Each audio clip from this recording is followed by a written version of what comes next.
Bonjour, chers étudiantes et étudiants. Dans cette capsule, je vous invite à reconnaître le principe fondamental de l'analyse combinatoire, et en particulier le principe multiplicatif. Rappelons tout d'abord le principe. Si par exemple un événement A peut se produire de N façons, un événement P peut se produire de M façons et un événement C peut se produire de R façons, etc. Tous ces événements étant indépendants.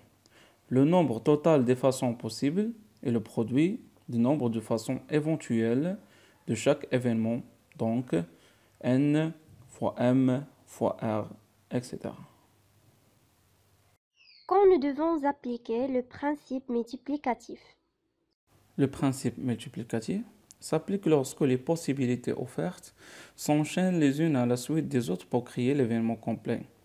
Il y a possibilité de choix, puis à ce niveau se présente encore une possibilité de choix, et ainsi de suite. Donc, j'utilise le principe multiplicatif lorsque je peux distinguer des étapes lors du dénombrement ou quand l'ordre joue un rôle dans la situation de dénombrement. Exactement. Voyons-nous un petit exemple. J'ai un nombre limité de pièces vestimentaires dans mon placard.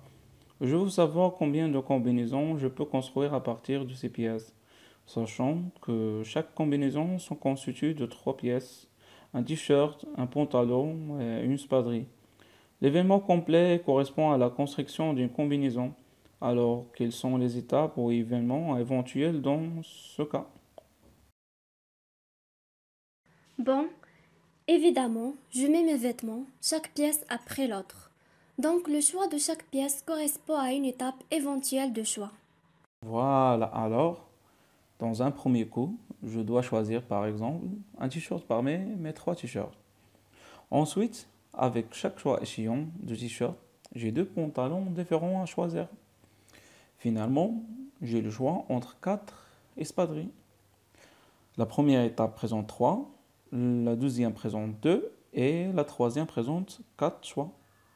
Alors, d'après le principe multiplicatif, on a 3 fois 2 fois 4 et ça fait 24. 24 combinaisons que je peux construire avec ce nombre de pièces vestimentaires. Dans ce qui vient, voici quelques exemples d'application. Prenez votre temps et réfléchissez bien avant de donner la réponse. Application 1. Combien de codes A4 digits je peux construire?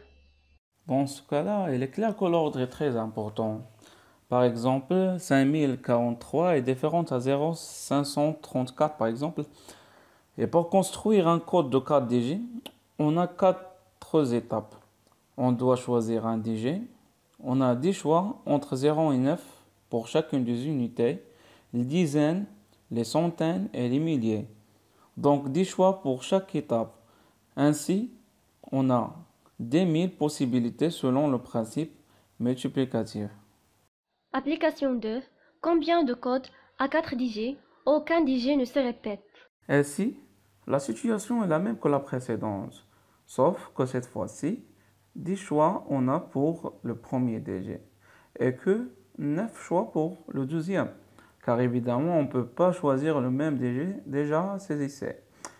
Ensuite, on a seulement 8 choix pour le troisième, 2 parmi 10, déjà choisissez.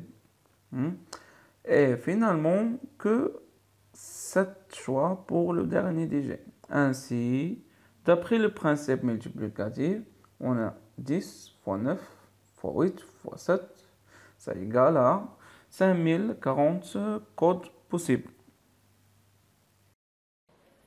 Application 3. Un parc d'attractions dispose de 5 ports. Combien de chemins possibles liant un port d'entrée à l'autre de sortie, à condition de ne pas entrer et sortir du même port? Voyons voir. Pour construire un chemin, dans ce cas-là, on a 2 étapes. Le choix de l'entrée et ça se fait parmi 5 ports que dispose le parc.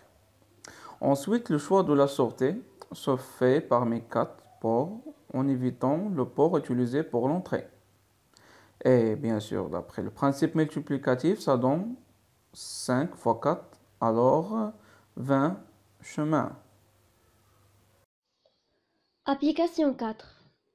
Dans une classe de 36 élèves, dont 15 sont des filles et 21 des garçons, on veut élire un binôme composé d'une fille et un garçon. Combien y a alors de binômes possibles? Dans ce cas-là, on peut procéder via deux étapes.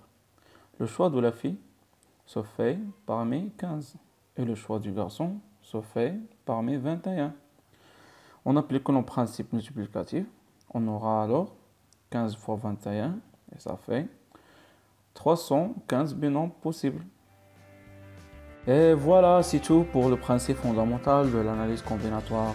J'espère que vous avez bien compris comment appliquer le principe multiplicatif. Sinon, vous pouvez toujours redémarrer la vidéo et faire pause à volonté. Essayez d'obtenir le meilleur score. Prenez bien votre temps avant de répondre et bon courage. À la prochaine. Merci.